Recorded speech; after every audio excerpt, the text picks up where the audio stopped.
Hello everyone, कैसे हैं आप सब लोग। आशा है सभी लोग बेहतरीन होंगे। और मैं हूं आपका अपना इंजीनियर मुरलीधर जाखड़, और हम लोग पढ़ रहे हैं एनसीईआरटी क्लास 11 सब्जेक्ट मैथमेटिक्स, और इसकी चैप्टर नंबर 11 3 में निर्देशांक ज्यामिति का परिचय।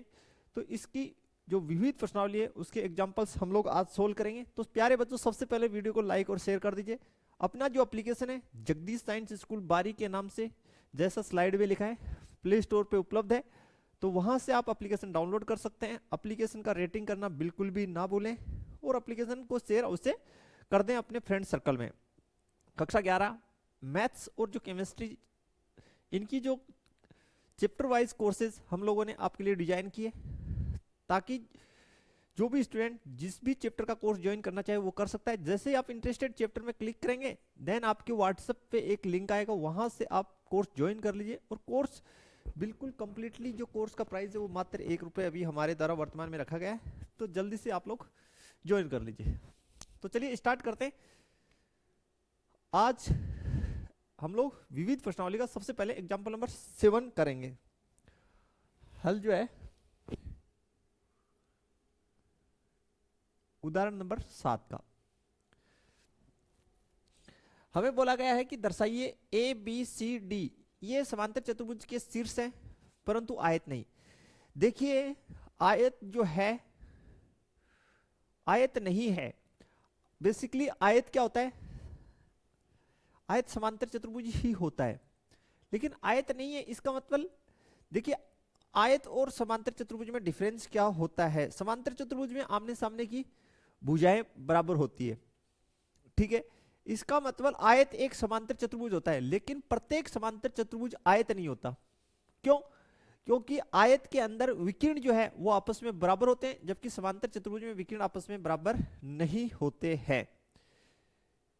ये हम लोगों ने कक्षा 10 के स्तर पे भी पढ़ा है, कक्षा 8 में भी ये बेसिक में चलता है। तो चलिए स्टार्ट कर लेते हैं। सबसे पहले हम लोग डिजाइन बना लेते हैं, छोटा सा एक डायग्राम बना लीजिए, ज्यादा बेस्ट रहेगा। एक डिजाइन खींच लीजिए आप लोग।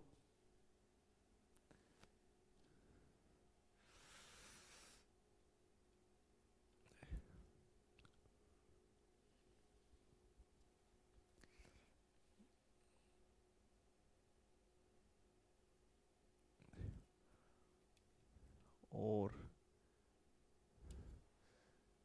ठीक है प्यारे बच्चों, अब इसको शीर्ष जो है, सपोज दैट ये हमारा ए शीर्ष है, ये बी है, ये सी है, और ये शीर्ष आपका है डी। शीर्ष ए बी सी डी के निर्देशांक लिख देते हैं। ए के निर्देशांक है 1,2,3, बी के -1, -2 और -1, ये बी के निर्देशांक है। सी के निर्देशांक देखिए 2, 3, 2, और डी शीर्ष के निर्देशांक है 4, 7, 6। ये डी शीर्ष के निर्देशांक हैं आपके, ठीक है प्यारे बच्चों। सबसे पहले हम लोग जो है एफ बी दूरी निकाल लेंगे, यानी एफ बी भुजा की लंबाई निकाल लेंगे। तो दूरी सूत्र का इस्तेमाल करेंगे। ओके, दूरी सूत्र आपको पता है, x2 माइनस x1 का whole square plus y2 minus y1 का whole square plus z2 minus z1 का होल स्क्वायर होता है। देखिए, मैंने एफ बी लिखा है, तो बेसिकली मैं क्या करता हूं, बी जो शीर्ष है उसके निर्देशांक में से ए वाले घटाता हूं। तो -1 का होल स्क्वायर प्लस -2 का होल स्क्वायर प्लस -1 -3 का होल स्क्वायर। यहां से एफ बी देखिए अपना क्या निकलेगा, एफ बी बराबर अंडर रूट के अंदर ये -2 का वर्ग 4, -4, 4 की वर्ग 16, -4, 4 की वर्ग 16, 16 दूनी 32 और 4 36 बराबर 6 इकाई। ठीक है स्टूडेंट। अब ए बी के जस्ट सामने कौन है, डीसी, तो पहले डीसी निकाल लीजिए। डीसी, डीसी के लिए आप सी वाले जो सी शीर्ष के निर्देशांक है उनमें से डी वाले घटा दी, 2 - 4 का होल स्क्वायर प्लस 3 - 7 इसका होल स्क्वायर, 2 - 6 का होल स्क्वायर। आशा है यहां तक ओके होगा। ठीक है, तो कितना, -2 बचा, -2 का वर्ग 4, कितना बचा, -4, -4 का वर्ग 16, कितना बचा, -4, -4 का वर्ग 16, 32 और 4 36, कितना हो गया, 6 इकाई।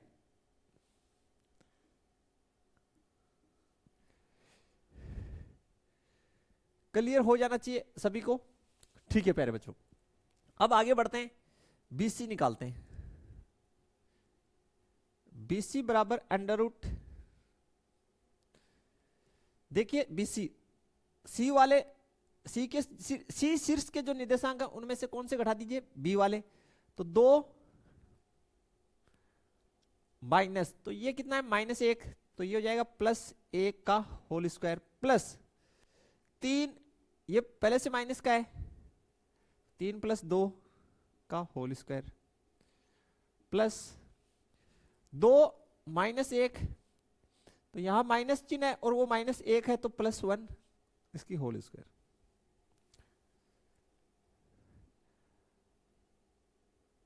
तीन का वर्ग 9, 5 का 25, 3 का 9, कितना 18 और 25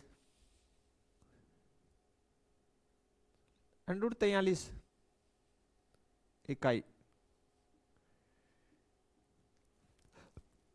अब देखिए प्यारे बच्चों, बीसी हो गया, अब एडी निकालिए। क्या निकालिए, एडी।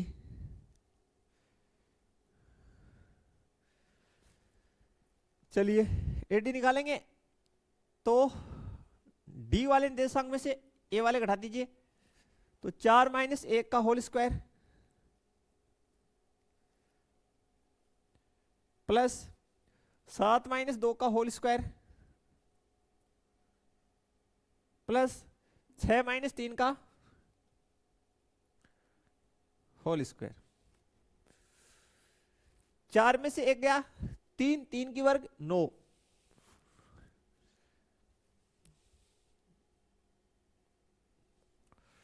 तो 8D बराबर ये 9 हो गया, कितना बचा, 5, 5 की वर्ग 25, यहां 3 बचा, 3 की वर्ग 9, तो ये होगा स्टूडेंट √43 इकाई। क्लियर होना चाहिए, यहां तक कोई समस्या नहीं होना चाहिए आप लोगों को। अब देखिए, चूंकि एफ बी बराबर क्या है, डीसी, एफ बी बराबर क्या है, डीसीवी। चेक कर लीजिए, F B 6, DC 6,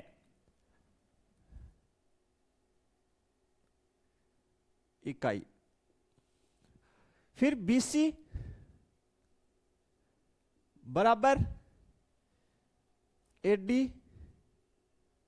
equals to √43 इकाई। ठीक है प्यारे बच्चों, यहां तक क्लियर हो जाना चाहिए आपको। अब स्टूडेंट ये तो क्लियर है कि ये समांतर चतुर्भुज है, क्योंकि आयत एक समांतर चतुर्भुज ही होता है, लेकिन ये करा आयत नहीं है। आयत नहीं है इसका मतलब जो समांतर चतुर्भुज है उसके विकिरण बराबर नहीं है, तो हमें विकिरणों की जांच करनी होगी, वो भी हम लोग करते हैं। चलिए अब देखते हैं प्यारे बच्चों, विकिरण निकाल लीजिए। विकर्ण, विकर्ण कौन सा, डीबी निकाल लीजिए। अंडर रूट -1 -4 का होल स्क्वायर प्लस -2 -7 का होल स्क्वायर प्लस -1 -6 का होल स्क्वायर। तो डीबी बराबर अंडर रूट के अंदर देखिए कितना, -5, -5 का वर्ग 25, कितना -9 की वर्ग 81, 7 की वर्ग 49, ये -7 उसकी वर्ग 49, इसमें 49 जोड़िए, 9 याद दिए 90 और 9 4 13 यानी 130, 155।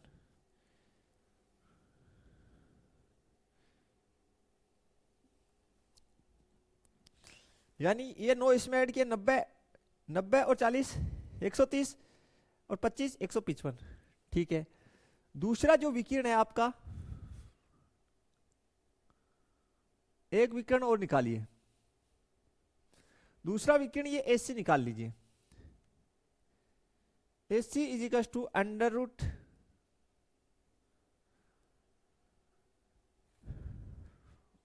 2 - 1 का होल स्क्वायर प्लस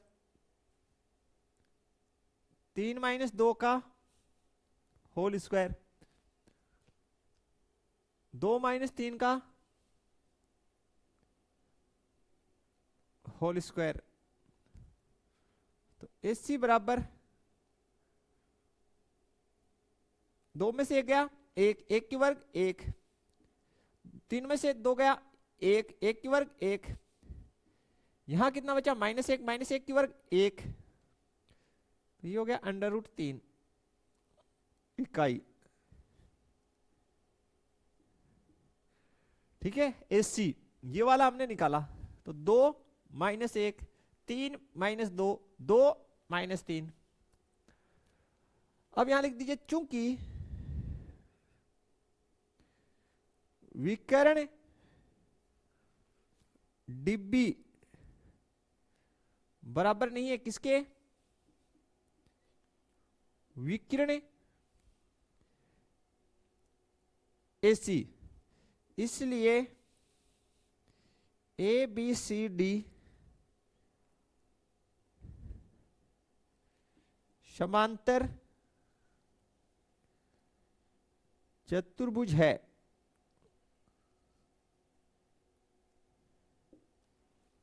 समांतर चतुर्भुज है लेकिन आयत नहीं, लेकिन आयत नहीं है।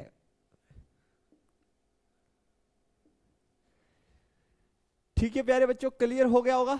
यानी आयत समांतर चतुर्भुज होता है लेकिन प्रत्येक समांतर चतुर्भुज आयत नहीं होता। आयत के अंदर आमने सामने की भुजाएं बराबर होती है, विकिरण बराबर होता है, लेकिन समांतर चतुर्भुज के अंदर विकिरण बराबर नहीं होते, वे एक दूसरे को समद्विभाजित करते हैं।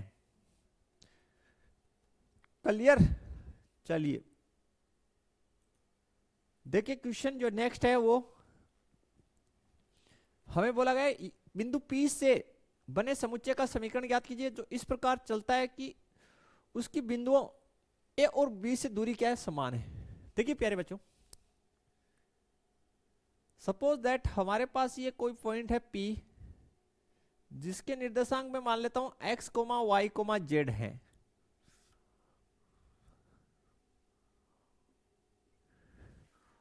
और इस बिंदु P की बिंदु A से और बिंदु B से जिसके निर्देशांक हमारे पास देखिए 3, 4, -5 और B के निर्देशांक -2, 1, 4 ये है, से दूरी समान है। यानी हमें प्रश्न में बोला गया है कि PA बराबर PB दिया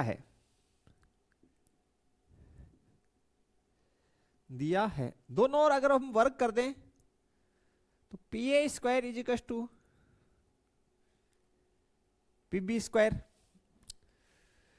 क्योंकि दूरी सूत्र हम लोग यहां पे अप्लाई करेंगे और दूरी सूत्र में अंडरूट आएगा, तो हम चाहते हैं कि अंडरूट को पहले से हटा दें, तो उसके लिए दोनों ओर वर्क कर दिए। चलिए ये दूरी हम लोग निकालेंगे, तो x माइनस 3 का whole square plus y minus 4 whole square plus z minus, तो ये पहले से माइनस का है, तो z प्लस 5 इसका whole square is equal to x plus 2, क्योंकि माइनस 2 है ना, तो x प्लस 2 का whole square plus y minus 1 इसका whole square plus z minus 4 whole square. Open कर दीजिए स्टूडेंट इसको, x square plus 9 minus 6x plus y square plus 16 minus 8y plus z square plus 25 plus 10z। X square ये 9 3 दूनी 6x, Y square 16 minus का 8y, z square 25 10z। X square plus 4 plus 4x, y square plus 1 minus 2y, z square plus 16 minus 8z। ठीक है मेरे बच्चों, देखिए x square से x square cancel out हो जाएगा, वाई स्क्वायर से वाई स्क्वायर कैंसिल आउट हो जाएगा, और जेड स्क्वायर से ये जेड स्क्वायर कैंसिल आउट हो जाएगा। अब देखिए माइनस का 6x इस साइड है मेरे पास, और इस साइड 4x है, उसको इस साइड लाऊंगा तो माइनस 4x। आगे देखिए माइनस का 8y, और इस साइड का मेरे पास माइनस 2y है, इस साइड लाया तो प्लस का 2y, इस साइड प्लस 10z है, इस साइड माइनस 8z है, इस साइड आके प्लस का 8z हो गया। 9 और 16, 16 और 9 25, और 25 ये 50, इस साइड मेरे पास अचर पद 50 है। उस साइड देखिए 4 और 1 5 और 16 21 हुआ, इस साइड लाया तो माइनस 21 बराबर 0। देखिए ये हो गया माइनस का 10x माइनस का 6y प्लस का 18z, और ये बच गया 29 प्लस का बराबर 0। माइनस कॉमन ले लीजिए, तो 10x plus 6y minus 18z minus 29 बराबर 0, या ऐसे मान लीजिए दोनों साइड माइनस से गुना कर दिए। ओके कंफर्म, यहां तक क्लियर है क्या? ठीक है मेरे बच्चों, तो यही आपका आंसर है, इसमें कोई दिक्कत नहीं होना चाहिए। ठीक है, माइनस कॉमन लिया है और उसको इस साइड भेज दिया, इस साइड 0 है, कोई दिक्कत नहीं। क्लियर? चलिए आगे।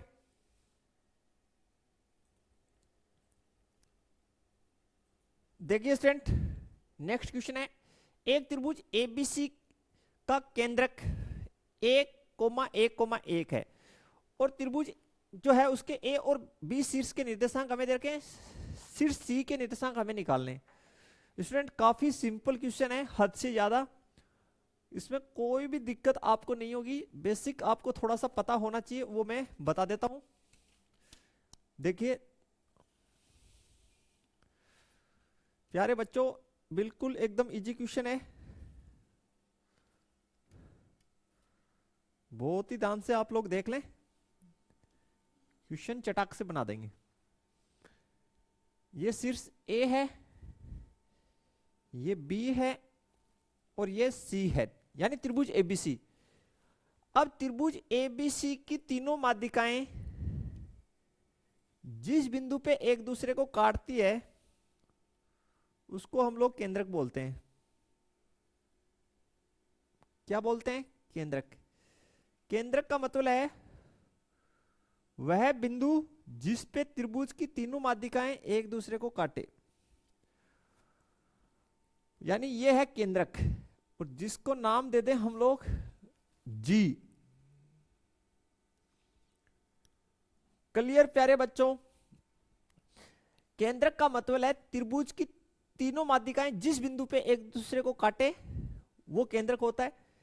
जो जी है और जी के निर्देशांक केंद्रक के जी जो है वो कैसे निकलते हैं? सपोज दैट अगर मेरे पास ए के निर्देशांक x1 y1 z1 है, और अगर मेरे पास बी के निर्देशांक x2 y2 z2 हैं, और सपोज दैट सी शीर्ष के निर्देशांकों को मैं x3 y3 z3 बोल दूं, तो केंद्रक है, तो उस स्थिति में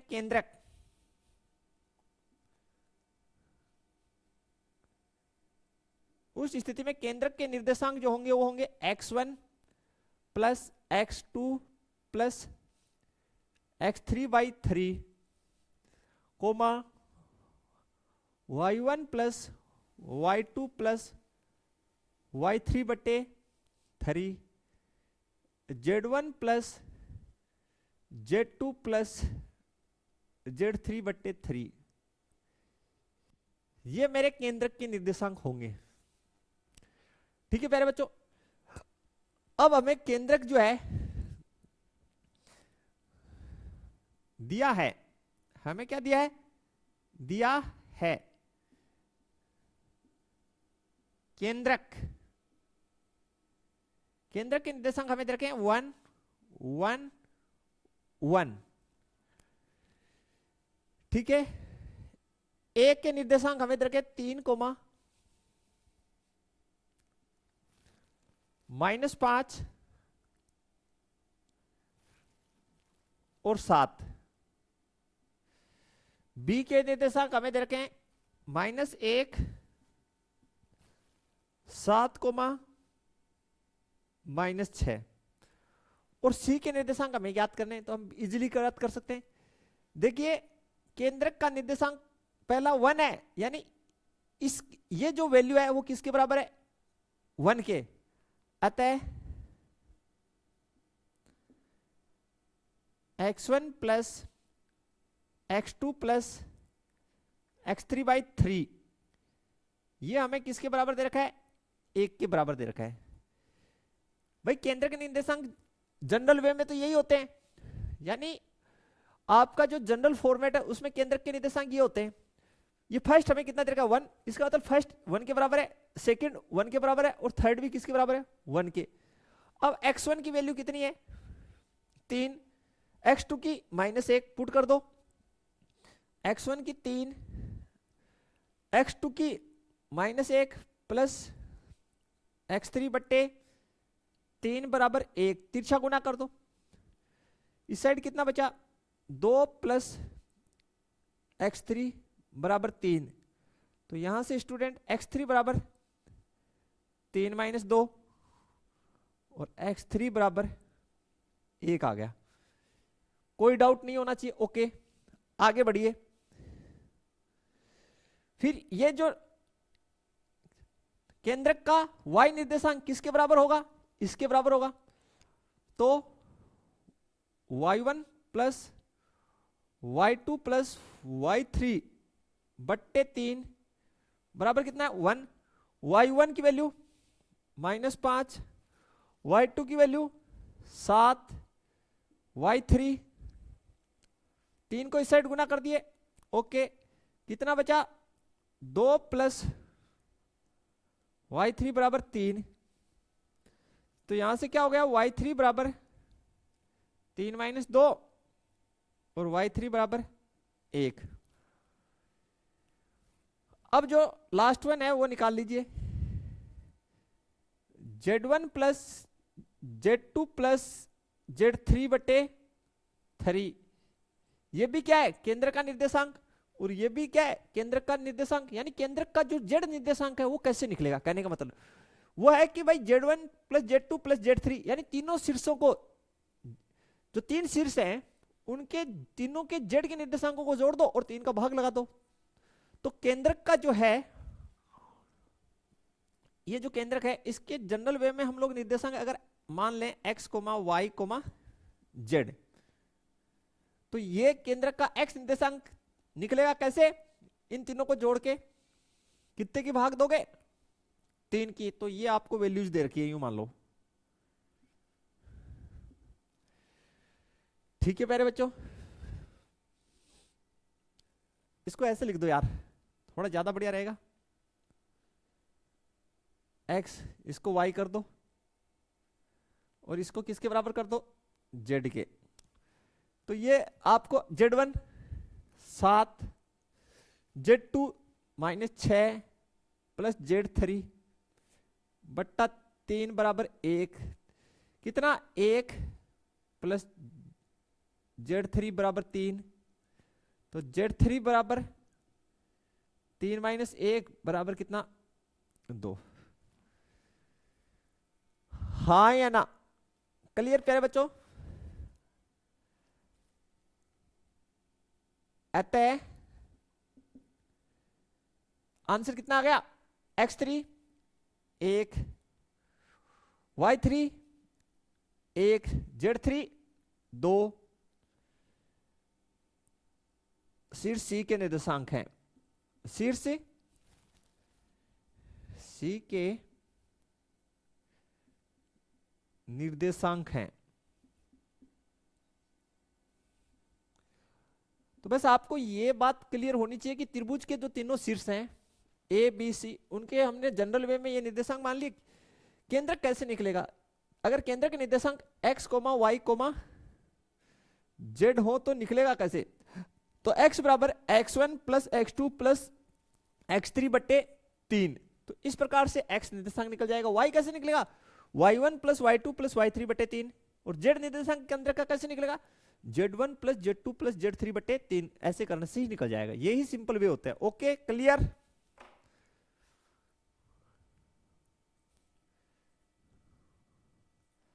अब देखिए स्टूडेंट, समांतर चतुर्भुज के 3 शीर्ष ए बी सी डी, चौथे शीर्ष के निर्देशांक ज्ञात कीजिए।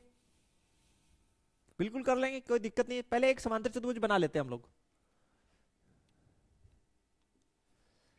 एक सुंदर सा समांतर चतुर्भुज हम लोग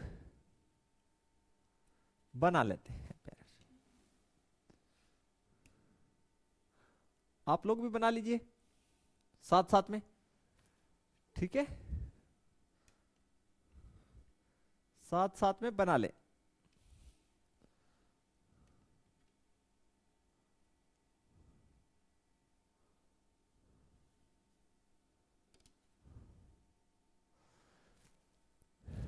नाम दे दीजिए ए बी सी और डी। अब समांतर चतुर्भुज के विकर्ण जो है वो भी खींच लीजिए प्यारे बच्चों।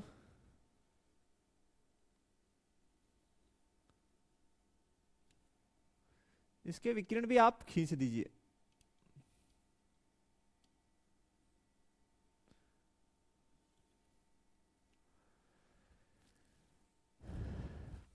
जहां पे विकिरण एक दूसरे को प्रतिच्छेद करते हैं उस पॉइंट को आप नाम दे दीजिए P। कौन सा बिंदु दे दीजिए P।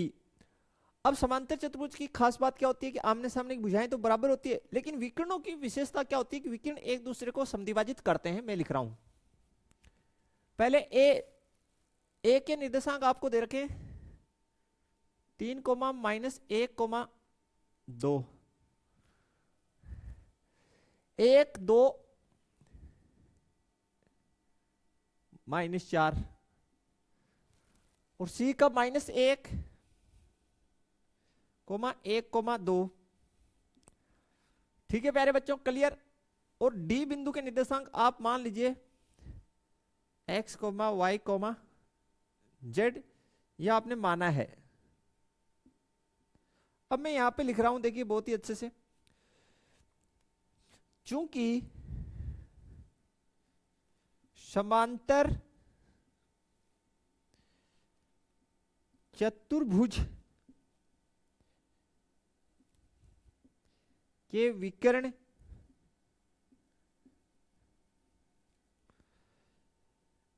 परस्पर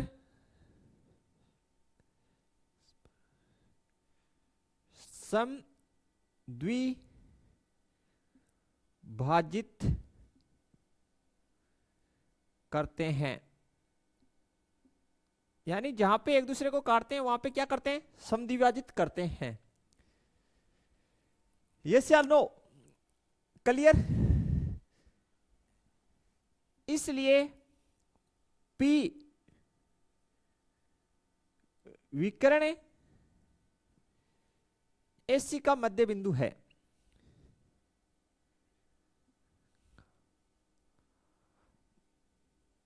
मध्य बिंदु है, ठीक है प्यारे बच्चों। तो P के जो निर्देशांक है वो कैसे निकलेंगे, देखिए, इसलिए P के जो निर्देशांक है वो कैसे निकलेंगे, 3 और इसको जोड़ दो -1/2 कोमा -1 + 1/2 कोमा 2 + 2/2। मध्य बिंदु के निर्देशांक कैसे निकलते हैं कि भाई ये जो पॉइंट है इसका x वाला और इस पॉइंट का x वाला जोड़ दो, हाँ है ना, और 2 की भाग लगा दो। क्लियर हो गया? तो कितना, 2 बचा, 2 में 2 की भाग दिए 1, कितना 0, कितना 4 में 2 की भाग दिए 2, समीकरण 1। यस या नो? इसी प्रकार देखिए, इसी प्रकार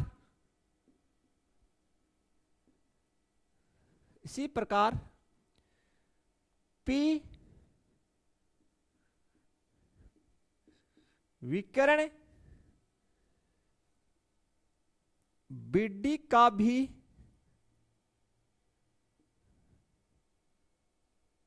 मध्य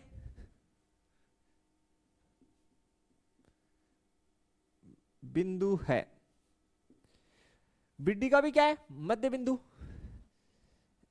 तो देखिए, इसलिए P के निर्देशांक निकालिए फिर BD के हिसाब से। P के निर्देशांक अगर हम निकालना चाहें किसके हिसाब से, BD के हिसाब से, तो 1 + x बट्टे 2, 2 + y बट्टे 2 कोमा -4 + z 2। यस या नो? फिर से समझ लीजिए स्टूडेंट, समांतर चतुर्भुज की खास बात क्या होती है कि उसके आमने सामने की भुजाएं तो बराबर होती है, लेकिन उसके जो विकर्ण है जहां पे एक दूसरे को काटते हैं वहां पे समद्विभाजित करते हैं, यानी आधा आधा। इसका मतलब P जो है विकर्ण AC का मध्य बिंदु हुआ, और बिंदु P विकर्ण BD का भी मध्य बिंदु हुआ। तो मध्य बिंदु कैसे निकालते हैं कि x के जो पॉइंट्स हैं, यानी x के जो निर्देशांक उनको जोड़ दो और 2 की भाग लगा दो, y के जो निर्देशांक है उनको जोड़ दो, 2 की भाग लगा दो, z के जो निर्देशांक उनको जोड़ दो, 2 की भाग लगा दो। तो पहले हमने AC से निकाला, तो 3 - 1/2 -1 + 1/2, ये हमारे P के निर्देशांक निकल गए। ठीक है, तो एक बिंदु के निर्देशांक अलग अलग थोड़ी होंगे, वही होंगे, लेकिन हमें P के निर्देशांक नहीं निकालने, हमें D के निकालने। अब देखिए BD के अंदर ये मध्य बिंदु है, तो ये बिंदु कैसे निकलेगा विकर्ण BD से, x + 1/2 y + 2/2 z प्लस या माइनस है तो z -4/2। ये भी मध्य बिंदु, ये भी P के निर्देशांक और ये भी P के निर्देशांक, तो तुलना कर लीजिए, इसको दे दीजिए 2,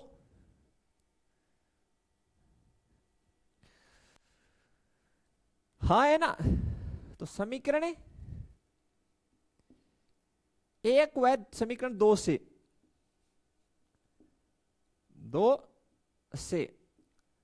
अब ये x निर्देशांक है, ये भी x है, तुलना कर दीजिए। तो 1 is equal to 1 plus x बट्टे 2, तिरछा गुना कर दीजिए।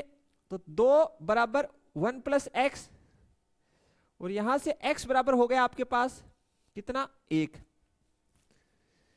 आगे देखिए, ये किसका y निर्देशांक है, यानी ये p का y निर्देशांक है और ये भी p का y निर्देशांक है, बराबर 0, क्योंकि ये भी y निर्देशांक है, ये भी p का जो है y निर्देशांक है, ये भी p का y निर्देशांक, तो दोनों बराबर होंगे। तो इसको उधर गुना कर दीजिए, तो 2 प्लस वाई बराबर 0, तो y बराबर -2। आगे देखिए, p बिंदु का ये z निर्देशांक है और यह भी p बिंदु का z निर्देशांक है, तो दोनों बराबर होंगे।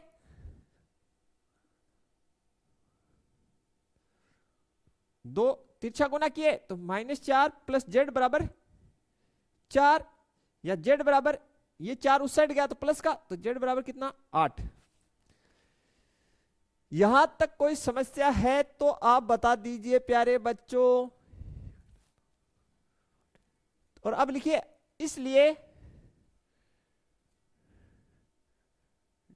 d के निर्देशांक क्या माने, एक्स वाई जेड, जो कितने आ गए, 1, -2, 8 है। इसलिए d के निर्देशांक ये आपके आ गए 1, -2 और 8। बताइए कोई समस्या है तो, क्लियर हुआ यहां तक? तो प्यारे बच्चों, ये थी हमारी आज की लेक्चर। आशा है सभी क्वेश्चंस 1 बाय 1 करके आपको क्लियर हो गए होंगे। शेष बचे हुए क्वेश्चन हम लोग नेक्स्ट लेक्चर में क्लियर करेंगे। तो वीडियो जो है अपने फ्रेंड सर्कल में, क्लास फ्रेंड्स में शेयर करना बिल्कुल ना भूलें। मिलते हैं नेक्स्ट लेक्चर में, तब तक के लिए थैंक्स, धन्यवाद, जय हिंद, जय भारत प्यारे बच्चों।